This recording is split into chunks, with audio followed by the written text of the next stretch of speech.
Hey, so we're going to have a little call with Jack, and I'm going to just ask him a bunch of questions. Jack, if you have not met him before, is a brand designer and really knows his stuff, all to do with creating logos and all of that side of things. So let's dive in to a call with Jack. Yo, Yo, this is a bit of fun. isn't it?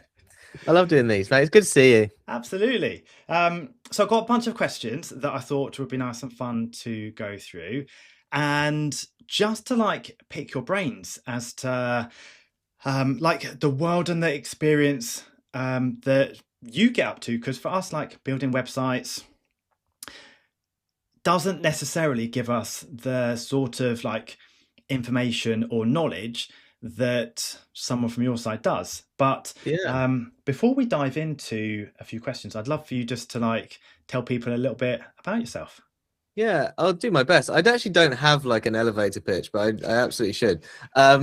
Well, first, it's interesting that you wanted to talk about design principles and things like that, because I have no design qualification whatsoever except a GCSE in graphic design. So I'm completely unqualified for this job on paper. Well, you're in the same boat. I'm in the same boat. I'm not qualified. Yeah, but they don't have many degrees in web design, do they? So I have no design qualification. So everything that I've learned has been through studying people who do it well, picking up pieces here and there, speaking to people, making loads of mistakes myself. But essentially, I'm a brand designer and I work out of the UK, working with people all over the world from my little second bedroom in my flat. I have the best time doing it. It's the best job in the world. I also make videos here and there about stuff I've learned, about projects, about mindsets, about loads of stuff that is involved in running your own creative business. So loads of different, I don't know, fingers in pies, and I enjoy every second of it. But yeah, completely unqualified. So I'll do my best.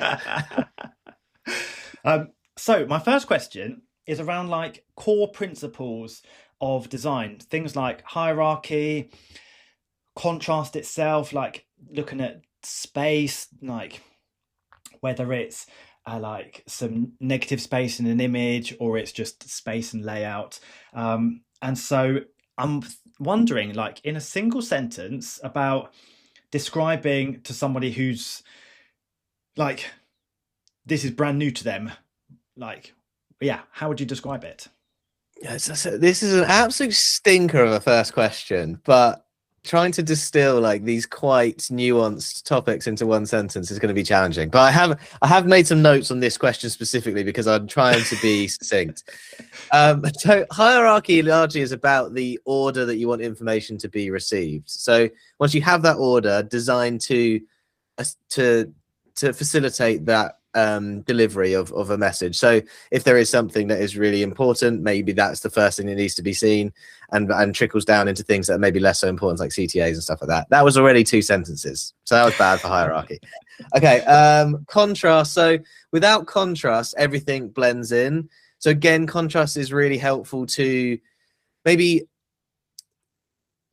change the way a message is received or to support hierarchy. Contrast is really important, otherwise everything looks the same, importance and value. So again, 2 sentences. Okay, I'm going to be really succinct on this one.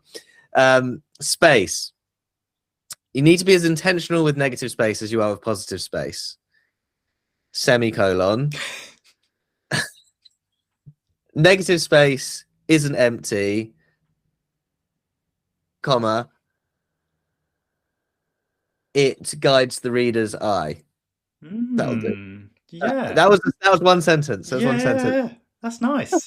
The thing is, it's really hard to communicate so much nuance. There's so many different things in one sense. Alignment was the last one, was it? Was alignment the other one? So this might be a bit more personal, but I always align to something. It's just whether that thing that it's aligned to can be seen or not. So, a lot of people might left align, paragraph align, what have you, or center justify, what have you. But I will always, in all of my work, there'll be something, even if something looks like it's floating or it's in a empty space, it is aligned to something. Okay. And whether that is a grid that you can't see, then it might be like that. But but that's just a personal preference. I think there is certainly occasions when you can get really weird and wacky with a layout. But for me, I like order, I like structure, so I do tend to align to something.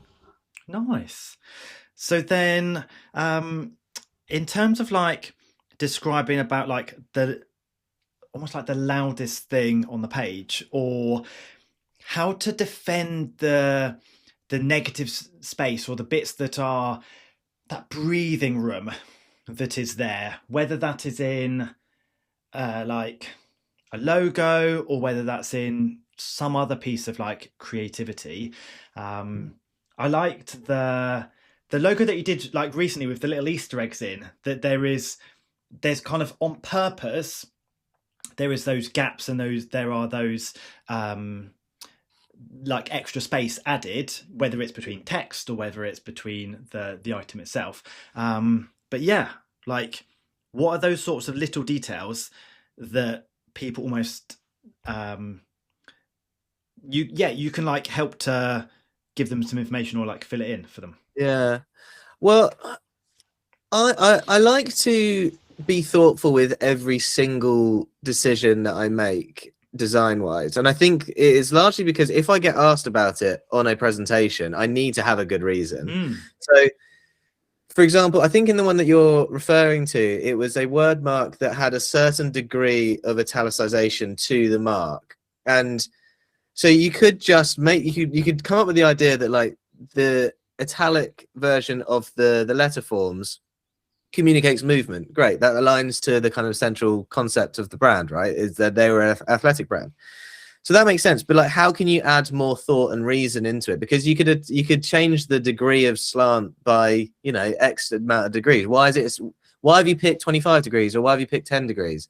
It's those kind of inflection points that I wonder whether clients will ask me, and I always want to have a reason. So I always try to imbue thought into even the seemingly invisible things, and I think it adds a layer of depth and meaning, so that the clients themselves can feel connected to it. I mean, there are sometimes like that specific project where no one is going to notice that, like except the founders, or if I tell you, no one's going to notice that, but it adds like a degree of humanity and charm to something that could be just completely ambiguous. So by making it, I think it was 16.77 degrees, it's just such a niche number, but it was based on the area code that the founders started the business, so it had like a degree of personalization to it.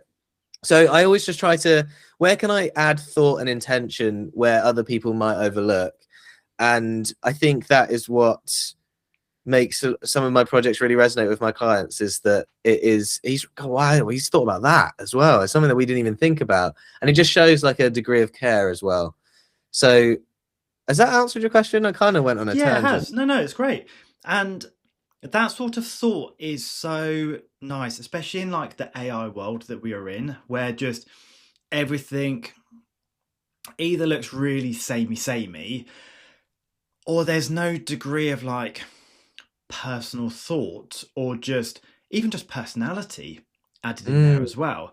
And there's some stuff that I've seen being created which almost looks a bit like kind of like a microwave meal. Like, it works, it feeds you, it does its job. Does it taste very good? I mean, it's okay. Is it like your mum's home like roast dinner? Definitely not. Like, there's all the little details. Do you want to put some extra seasoning in there? Yeah. Add some more garlic. Just the personal touches of it. And yeah, it's nice seeing that humanness.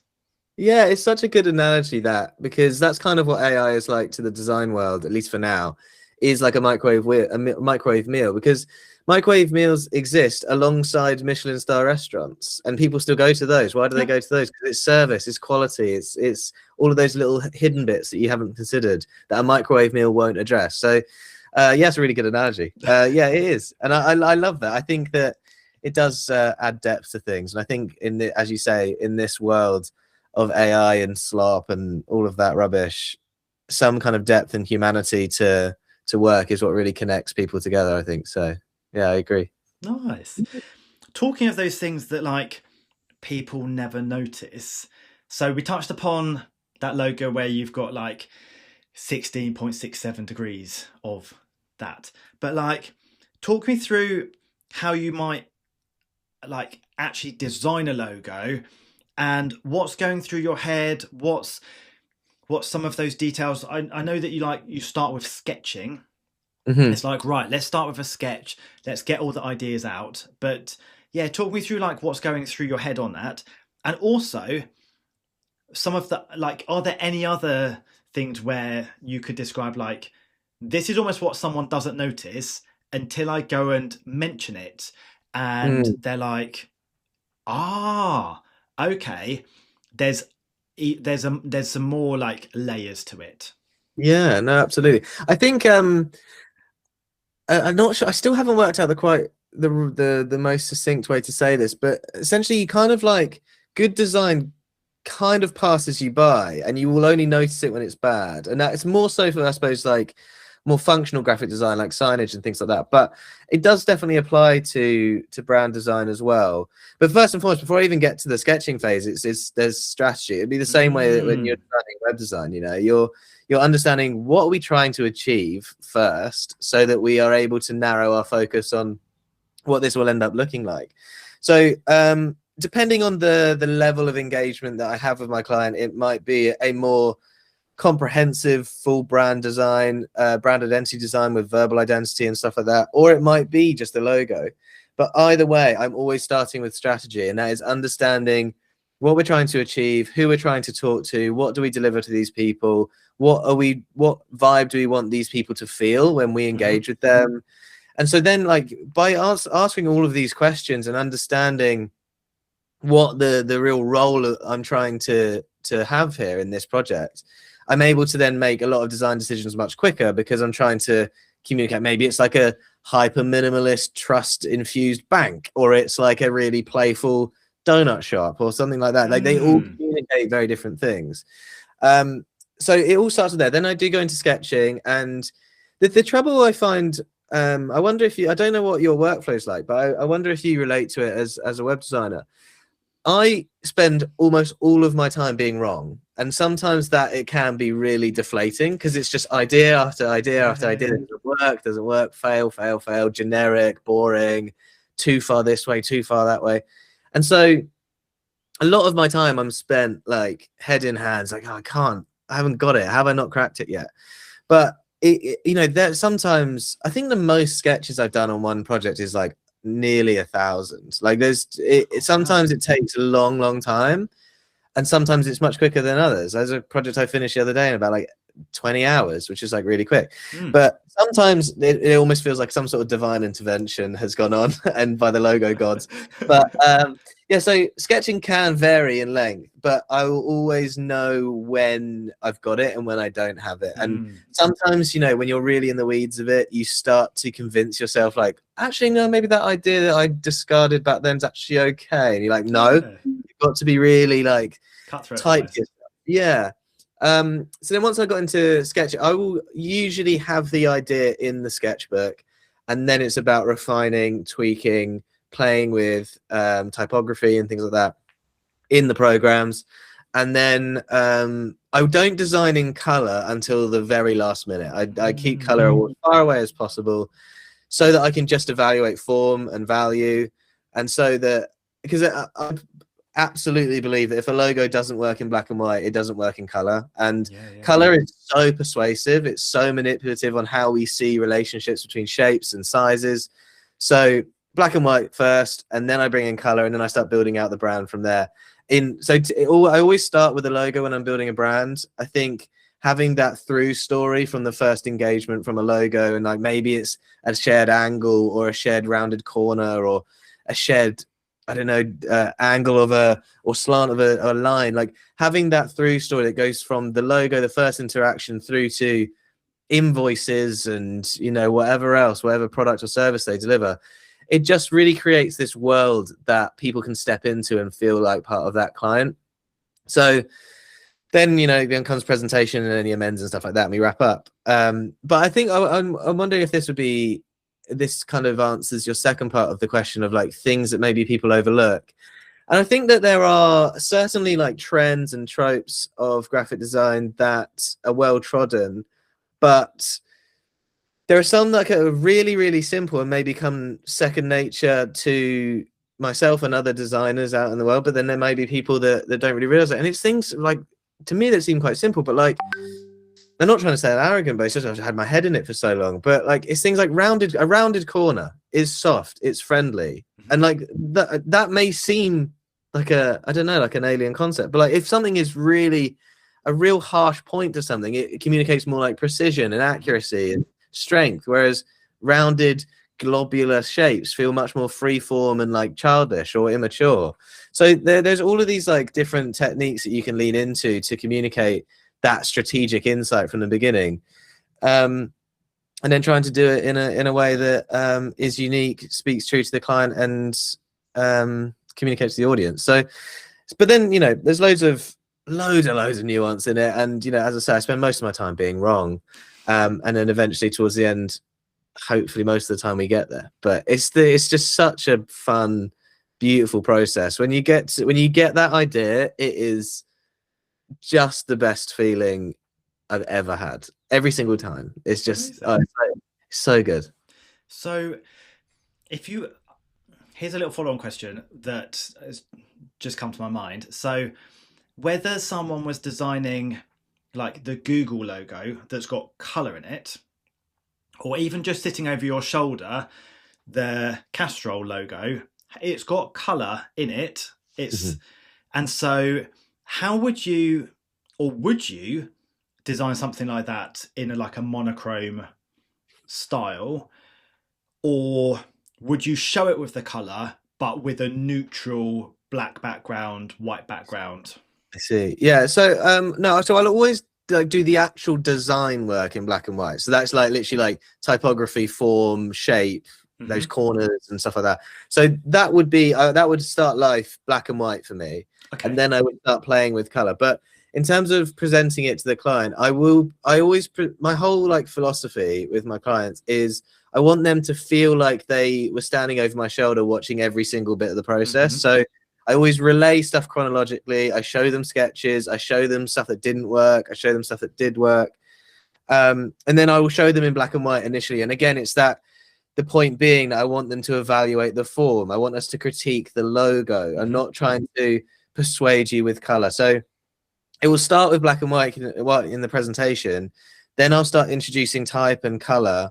So essentially like the story deepens as we go through the presentation, so that by the time that I get to the end, they've also seen real world mock-ups where they've seen it, what the work looks like in their worlds. They don't have to imagine it, because once like a lot of our clients are creative people and they can picture things, but some people have a real tough time picturing these things. So it's about, our job is to take all of that imagination away from them in some respects, so that they can actually sit with the work as if it has been rolled out. So it's like this story that deepens over the course of the presentation, so that when we get to the end, it hopefully is a no-brainer sign off. Let's wrap it all up. Amazing. Yeah. Which it sounded like that happened to one of your most recent ones. You're like, done on the first go. Yes. It did that. Yeah, but like that, it isn't common. I wouldn't say that it is often that happens, but sometimes just everything aligns, and again, it almost feels like some sort of divine act that you're just like it's working through you in some weird way. But taking someone on the journey is something I don't think many of us web designers actually do. Like, we'll just present you the start of the site, and then we might talk you through like, here's some other detail, but some of it's actually probably, whether it's right or wrong, like starting to persuade them on even the use of an image or the size of some text. And so I think there's some interesting learnings that from a web designer perspective to present to someone, and it may only happen on the slightly larger projects where you've got a bit more time or budget for it. Yeah. To take someone on that journey as to this is what we were thinking about and this is where we've landed. So yeah, because I think like with even though maybe web design isn't considered quite as I suppose fluid or creative, but like there's so many creative decisions that you're making. And I think trying to, particularly for clients that are less creatively minded, trying to make the subjective more objective is really powerful in a presentation. And it's really difficult because everyone has an opinion on everything. But if you're able to create, I tend to create a framework before I present my work. So I do like a creative direction presentation before I actually present any work. And that is to align to make sure we're building the same world. We understand what we're doing. But at the end of that, there is an assessment framework where it's usually 9 keywords, and they will be like emotions, or they will be specific descriptors or adjectives. And that is, so then we sign off those in the creative direction. And then when we get to the actual work, I put those back at the end of the presentation and be like, we feel that they line up. And if they like, yeah, it does line up to everything we already signed off, then it makes saying no much harder. Yeah. So trying to appeal to logic in a subjective world is difficult, but I think it's worthwhile. So maybe there's like a way that web designers can do that by showing like the journey that someone would take through the website to apply all that logic might be helpful. I don't know. No, this is great. One other question before we get into our little quick fire round.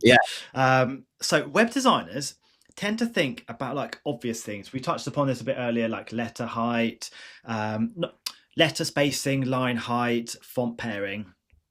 But like there's almost stuff that's like at another level of like either thinking about the negative space, and I've purposely put like a set of text here, or I purposely put 2 buttons, but one button is solid and the other button is an outline, because I'm looking for like I'm trying to persuade you with the solid button that that's the one that I want you to do as my primary audience, but I've left a second button there should you be either like a returning user, or you don't want to go to the like start a project button, you want to go to view the portfolio, or you want to do something else.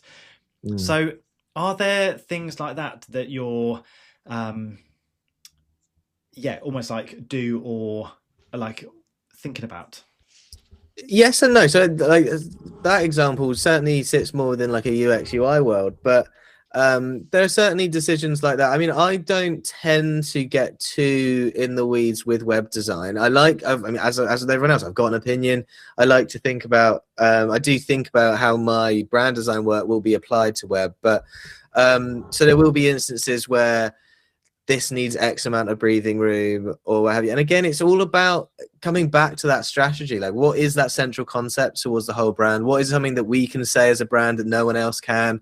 How do we communicate that? And if that is about like maybe being an open and transparent about, I don't know, the way they've raised capital or something like that, adding more kind of lighter hues and more apparent negative space kind of communicates that feeling of like airiness and transparency. So there are like, it's a very like, the longer I do this job, the more I realize how kind of emotionally in touch you have to be, because you're trying to create emotions in other people and doing that through visuals. So it can be like really quite cognitively challenging. And I think there is a lot to be said about instinct as a designer. And I think you have a real solid gut over a few years or however long, you know, you do need to have some skin in the game, but you'll be able to make those decisions much more intuitively and innately based on that strategy. And I think like the word strategy also, I'd like to say, is like, it's such a buzzword, and it does get thrown around to perhaps alienate and confuse younger designers or younger web designers. And I think strategy, as far as I've worked out, is largely like just a plan. Yeah. It's like we don't want to be designing randomly. We want to understand who we're designing for, what do they resonate with, how do we communicate that?